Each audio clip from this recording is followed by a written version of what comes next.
Halo, Assalamualaikum anak-anak. Di video kali ini kita akan membahas tentang organisasi pada masa pendudukan Jepang. Langsung saja kita simak penjelasan berikut ini. Organisasi pada masa pendudukan Jepang di Indonesia ini berbeda dengan pada masa kolonial Belanda. Jika pada masa kolonial Belanda, organisasi itu dibentuk oleh pejuang rakyat. Nah, pada masa pendudukan Jepang di Indonesia, organisasi dibentuk oleh Jepang sendiri. Nah, organisasi pada masa pendudukan Jepang terbagi menjadi 3. Ada organisasi sosial, organisasi militer, dan organisasi semi-militer. Organisasi sosial seperti Masyumi, Miyai, Gerakan 3A, Putra, dan Jawa Hokukai. Kemudian yang kedua, organisasi militer ada Heiho dan Peta. Kemudian organisasi semi-militer ada Pengerahan Tenaga Muda, Seinendan, Keibodan, Barisan Pelopor, dan Hizbullah. Nah, kira-kira apa sih bedanya organisasi militer dan semi-militer pada masa pendudukan Jepang di Indonesia? Coba kalian cari ya perbedaannya. Oke, organisasi yang pertama akan kita bahas adalah Gerakan 3A. Gerakan 3A dibentuk pada tanggal 29 Maret 1942. Nah, Gerakan 3A ini merupakan singkatan dari semboyan propaganda Jepang, yaitu yang pertama Nippon Cahaya Asia, artinya Jepang sebagai cahaya Asia. Kemudian yang kedua, Nippon Pelindung Asia, artinya Jepang sebagai pelindung Asia. Dan yang ketiga, Nippon Pemimpin Asia, yang artinya Jepang sebagai pemimpin Asia. Gerakan 3A ini dibentuk untuk mendapatkan dukungan rakyat Indonesia. Itu tujuan Jepang. Akan tetapi, Jepang menilai Gerakan 3A ini tidak efektif dan dinyatakan gagal, sehingga dibubarkan karena tidak mendapatkan dukungan dari rakyat Indonesia. Organisasi selanjutnya adalah Putra, Pusat Tenaga Rakyat, yang didirikan pada tanggal 16 April tahun 1943. Kegagalan Gerakan 3A menjadi pelajaran bagi Jepang bahwa untuk menarik simpati rakyat, Jepang harus mengajak tokoh nasionalis untuk bekerja sama. Selain itu, tujuan Jepang mengajak tokoh nasionalis ini adalah untuk memulihkan keadaan setelah rakyat tidak percaya lagi pada Jepang yang mengalami kekalahan di berbagai medan perang. Nah, tokoh-tokoh nasionalis ini antara lain adalah Soekarno, Hatta, Ki Hajar Dewantara, dan Kiai Haji Mas Mansur yang dikenal dengan 4 serangkai. Tujuan Jepang membentuk Putra adalah untuk memusatkan segala potensi masyarakat Indonesia dalam rangka membantu Jepang pada Perang Asia Timur Raya. Itu tujuan Jepang membentuk Putra. Lain halnya dengan tujuan Soekarno dalam mengendalikan Putra. Jadi Soekarno dan kawan-kawan itu mau bergabung dengan Putra karena Soekarno dan kawan-kawan akan memanfaatkan organisasi bentukan Jepang ini untuk menuju ke arah kemerdekaan. Jadi tujuan Soekarno adalah untuk membangun dan menghidupkan kembali segala sesuatu yang telah dihancurkan oleh Belanda. Jadi pada waktu Jepang mendarat di Indonesia, ternyata tentara Hindia Belanda telah membumi hanguskan objek-objek vital yang ada di Indonesia. Hal ini dimaksudkan agar Jepang mengalami kesulitan dalam upaya menguasai Indonesia, sehingga menyebabkan perekonomian Indonesia menjadi lumpuh pada awal pendudukan Jepang. Kemudian Putra dibubarkan oleh Jepang karena Putra lebih bermanfaat bagi pihak Indonesia. Jadi pada perkembangannya, Putra ini sangat maju. Bahkan melalui badan propaganda ini, bahasa Indonesia mulai tersebar di kalangan masyarakat dan membuat nasionalisme Indonesia semakin kuat. Akhirnya Jepang menyadari Putra dimanfaatkan oleh pemimpin-pemimpin nasionalis tadi untuk ke arah kemerdekaan. Akhirnya Putra dibubarkan. Selanjutnya adalah Jawa Hokukai, Himpunan Kebaktian Jawa. Jawa Hokokai ini dibentuk pada tanggal 1 April tahun 1944. Nah, pada tahun ini situasi Perang Asia Timur Raya ini mulai berbalik. Nah, Jepang sudah mulai terdesak karena mengalami banyak kekalahan di berbagai medan pertempuran. Nah, sehingga dibentuklah organisasi baru yang diberi nama Jawa Hokokai atau Himpunan Kebaktian Jawa. Nah, dengan ini diharapkan rakyat dapat memberikan dharma baktinya terhadap pemerintah demi kemenangan perang. 3 dasar dari semangat kebaktian ini, yang pertama adalah mengorbankan diri. Nah, jadi rakyat harus mengorbankan diri demi kemenangan perang.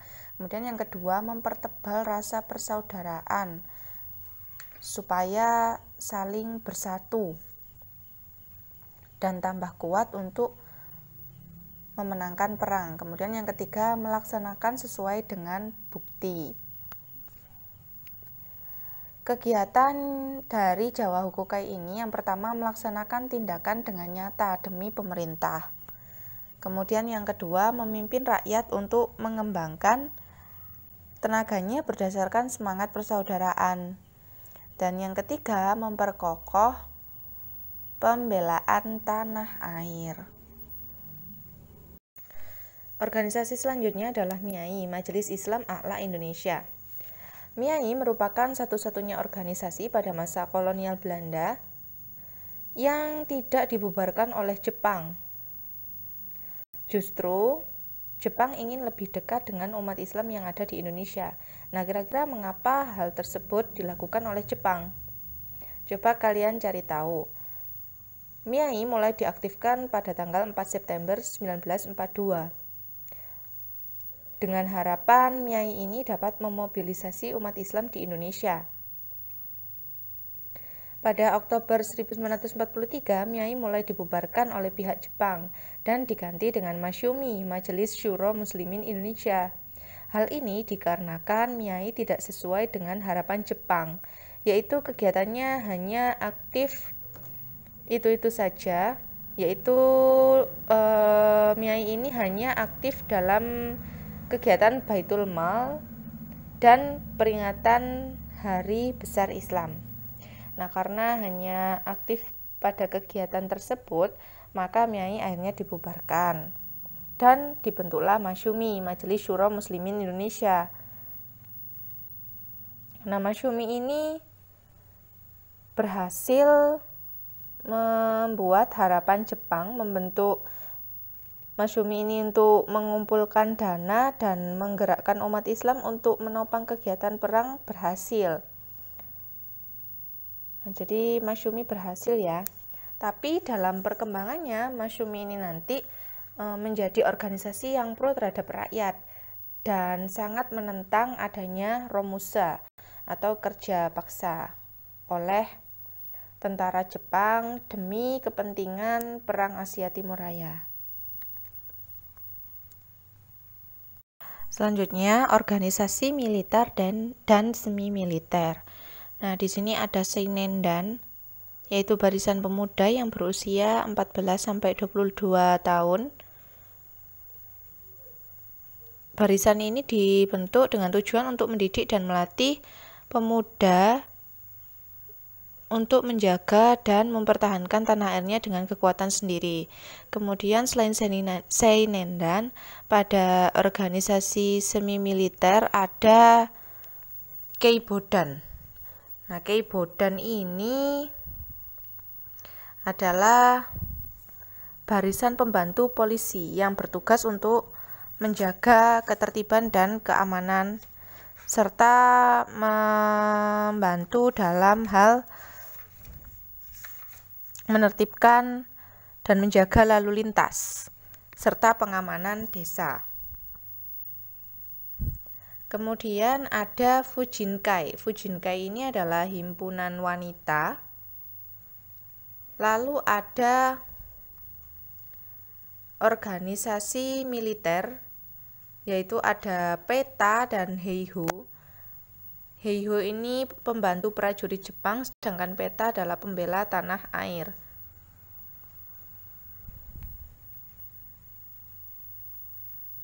Selanjutnya kita bahas pengerahan dan penindasan pada masa pendudukan Jepang. Baik, kita mulai dari ekonomi perang. Ekonomi perang artinya semua kekuatan ekonomi di Indonesia digali untuk menopang kegiatan perang. Maksudnya adalah perang Asia Timur Raya dalam hal ini. Nah, alasan Jepang menerapkan ekonomi perang yang pertama karena memenuhi kepentingan pemerintah Jepang. Sebelum memasuki Perang Dunia II, Jepang ini berkembang menjadi negara industri, apalagi setelah restorasi Meiji.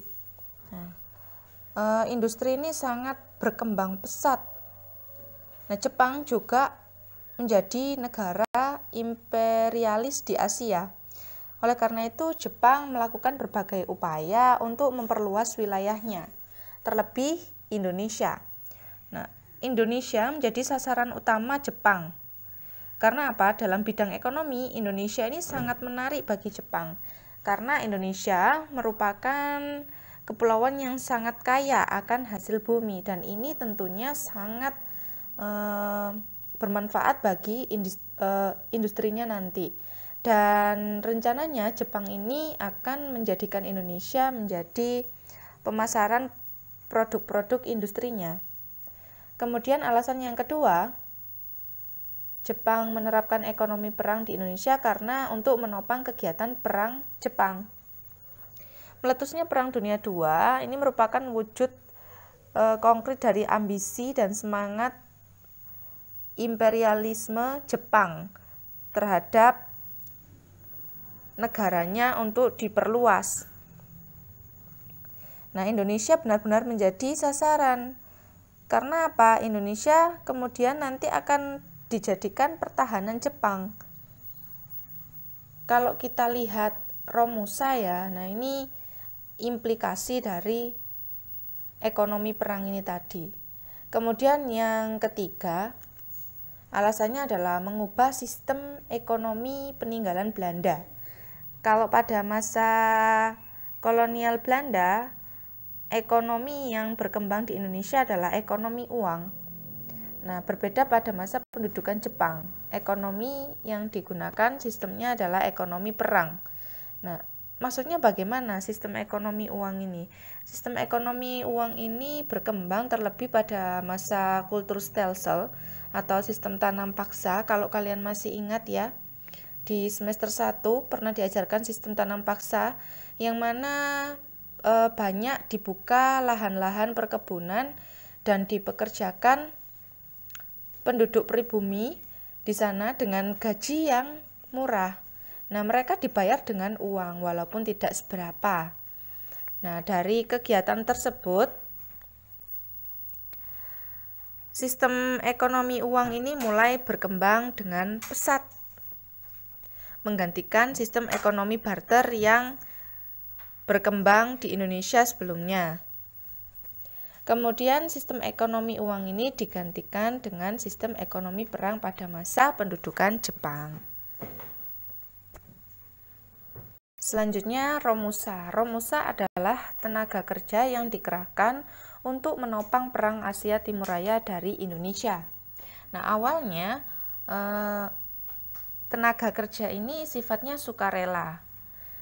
Semakin lama, karena kebutuhan yang terus meningkat, maka tenaga kerja ini sifatnya bukan lagi sukarela, tetapi diubah menjadi sebuah keharusan dan paksaan. Bahkan dalam prakteknya, Jepang ini memperkerjakan tenaga kerja dari Indonesia ini semena-mena. Karena apa? Dipaksa bekerja sejak pagi sampai malam tanpa makan dan pelayanan yang cukup. Padahal untuk melakukan pekerjaan yang kasar seperti itu memerlukan banyak asupan makanan dan juga istirahat.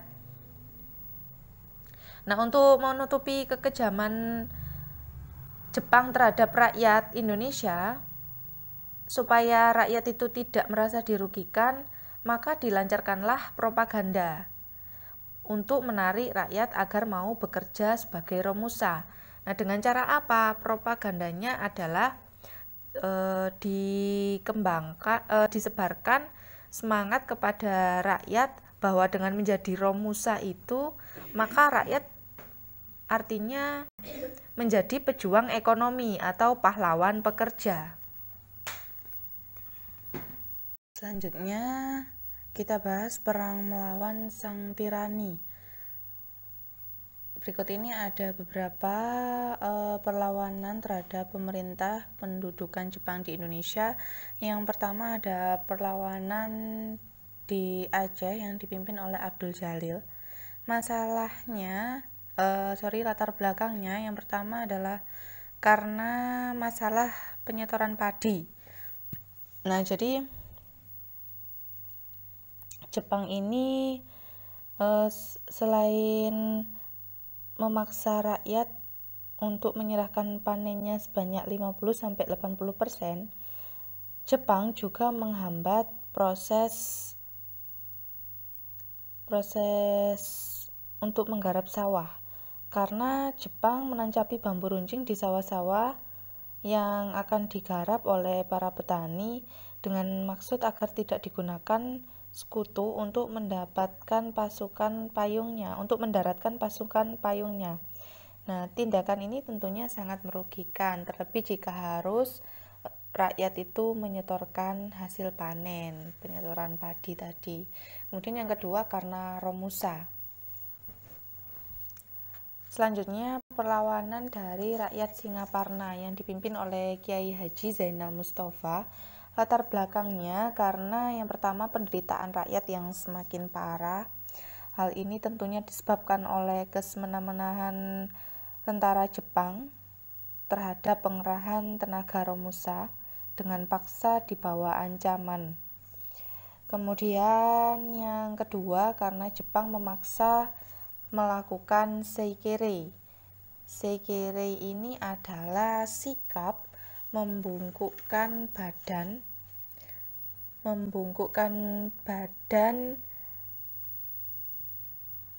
dengan maksud menyembah Kaisar Jepang yaitu Tennoheka sambil menundukkan kepala. Nah, hal ini ditentang oleh para ulama karena dianggap syirik, yaitu menyembah dan menyamakan Tennoheka dengan Tuhan. Kemudian perlawanan dari Indramayu. Perlawanan dari Indramayu ini latar belakangnya adalah sama seperti di Aceh, yaitu kewajiban penduduk menyetor hasil panen. Dan penduduk hanya boleh mengambil 5 kg per kepala keluarga. Akibat kekejaman Jepang tersebut, maka timbullah penolakan dan perlawanan dari rakyat Indramayu. Kemudian perlawanan dari Kalimantan yang dipimpin oleh Pangsuma. Latar belakangnya sama, penindasan oleh Jepang. Hal ini diawali dengan pemukulan seorang tenaga kerja Dayak oleh pengawas Jepang. Satu di antara sekitar 130 pekerja pada sebuah perusahaan kayu Jepang. Nah, kejadian ini menjadi awal dimulainya sebuah rangkaian perlawanan yang dikenal dengan Perang Majang Desa. Kemudian perlawanan selanjutnya dari Irian Barat yang dipimpin oleh Rumkorem. Latar belakangnya karena kekejaman tentara Jepang juga. Karena merasa tidak tahan dengan kekejaman tersebut, maka muncullah gerakan perlawanan. Kemudian perlawanan dari Blitar yaitu perlawanan yang dipimpin oleh Supriyadi.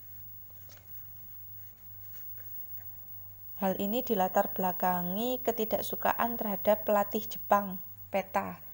Nah, jadi selain itu sebenarnya untuk umumnya ya sama ya, karena penderitaan yang disebabkan oleh adanya Romusa, dan yang paling pokok ini ketidaksukaan terhadap pelatih Jepang, Peta. Saat itu yang melatih adalah Kempetai. Kempetai ini polisi militer.